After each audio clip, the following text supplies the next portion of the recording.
Hey, fourth graders, welcome to Unit 9, Lesson 12. Today we're learning how to add fractions when they have unlike denominators. So one key thing you need to remember about fractions is that in order to add them, they have to have the same denominator. It's just like if you tried to add, say apples and oranges. You can't combine those fruits because they're totally different fruits. So one way we do this with fractions to make it work is we change it so that they have the same denominator.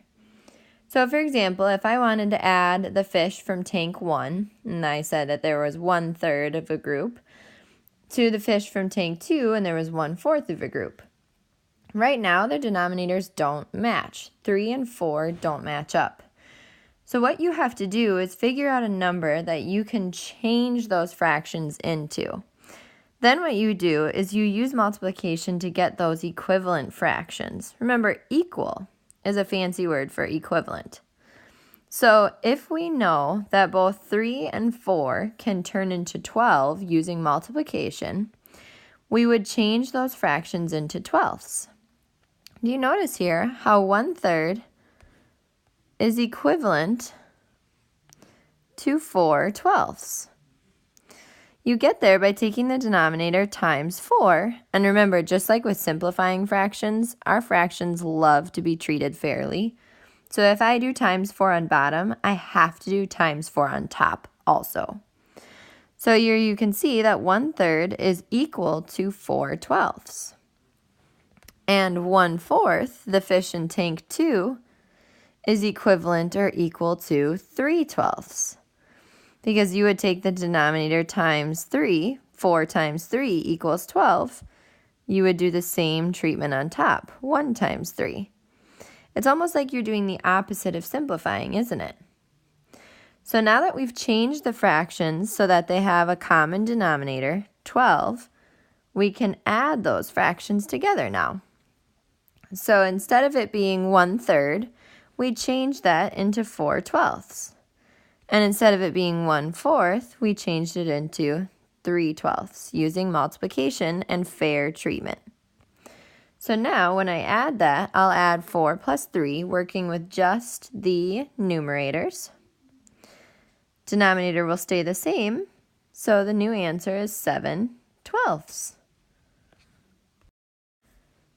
So when adding fractions with unlike denominators, you need to rewrite the fractions so they have a common denominator, like I did on the previous slide.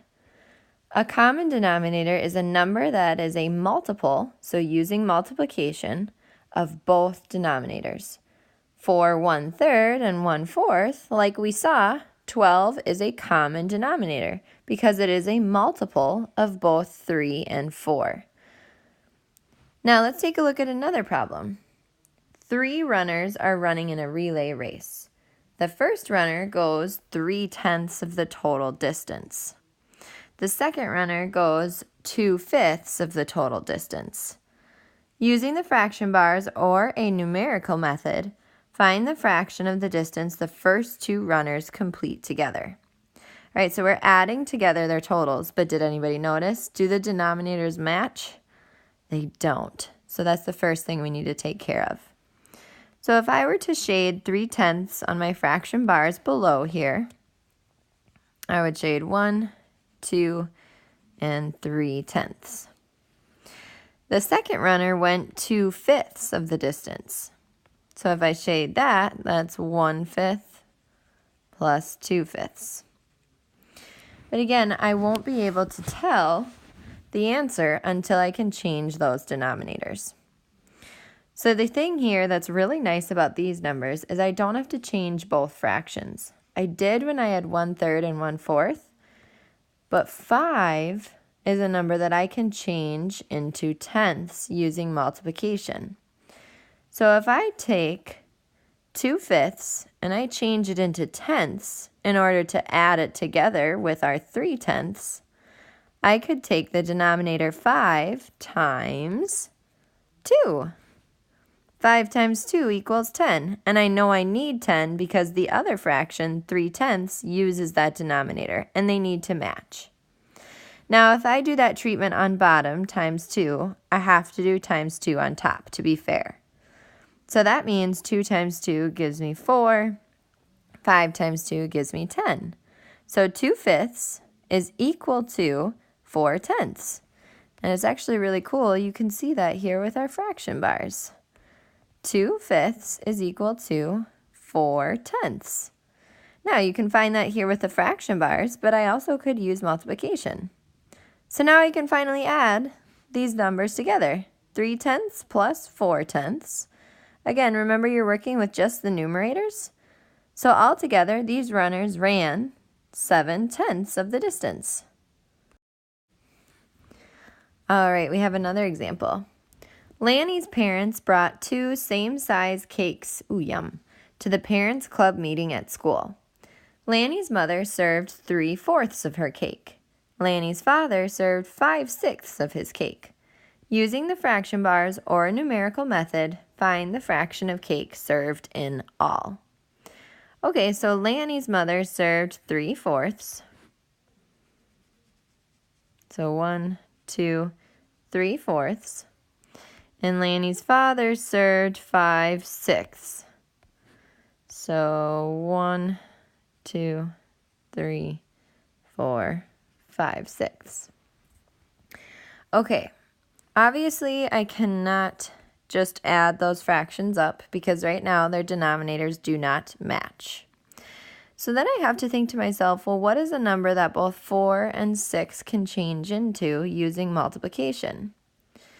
You could use a variety of different numbers. You could use, say, 24. But my biggest recommendation I can give you is try to use the smallest number possible.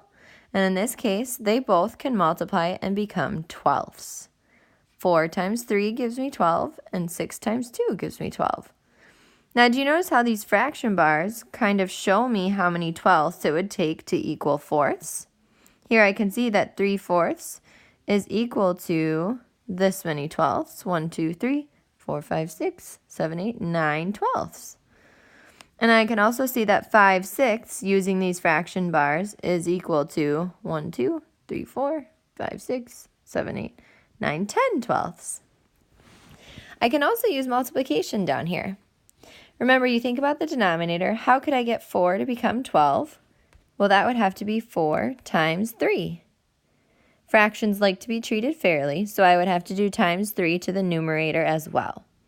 So now I get 3 times 3 is 9. Just like I saw here on the fraction bars, that's equal to 9 12ths.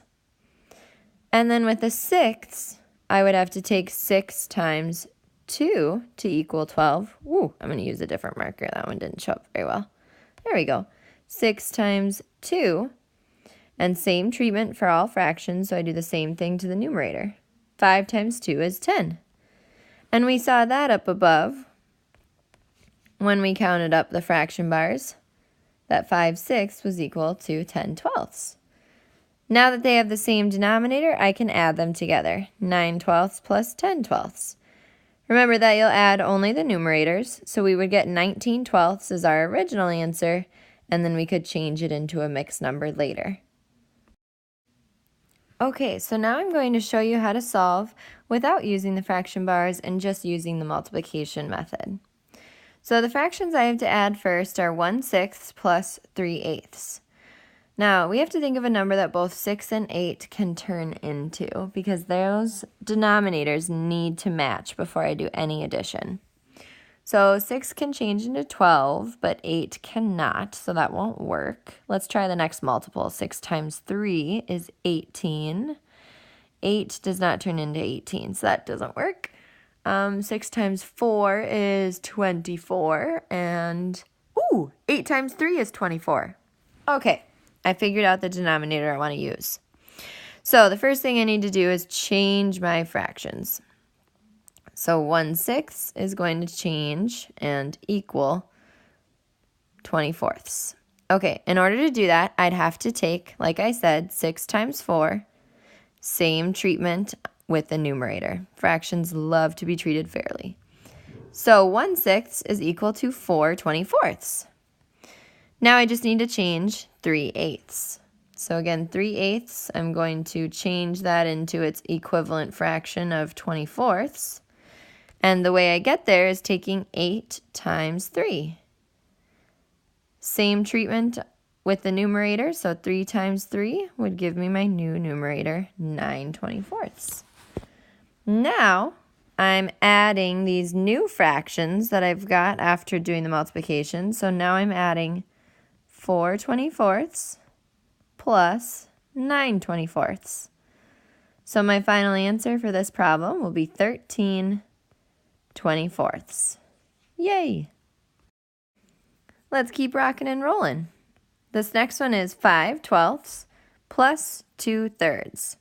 So right away, the denominators do not match, so that is going to be my first job today.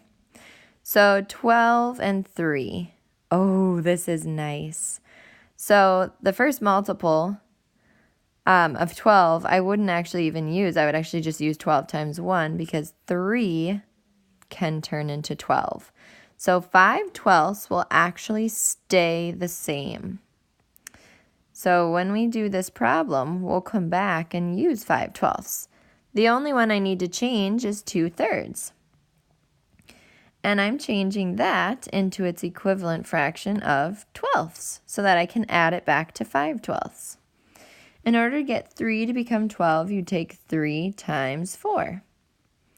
So I have to do the same treatment on top then. So 2 times 4 is 8/12. So now I'll go back. This one's really nice because I only had to I only had to change one of my fractions, which is super nice. So then this would get me the starting answer of 13/12, which then I could change to a mixed number. 12 goes into 13 one whole time. There'd be 1 left over. So 1 and 1/12 would also be a good answer. All right, the last one I have to try is 1/4 plus 7/10. So I have to find a number that works for both 4 and 10. Well, I'm going to start with the larger number 10. So I can't change 4 to become 10 using multiplication, so I won't be able to. I'm going to have to change both. It won't be easy like the last one. So the next multiple of 10 is 20. 10 times 2 is 20. And does that work for 4? Yay, it does. 4 times 5 is 20. So I figured out the denominator I want to use for both of them. So now I just need to change them. So I'll start with 1/4. That's going to equal 20ths. The way I get there is taking 4 times 5. So I'll do the same thing on top as well. 1 times 5 is 5/20ths. So that's one of our new fractions. Now I need to change 7/10ths into 20ths.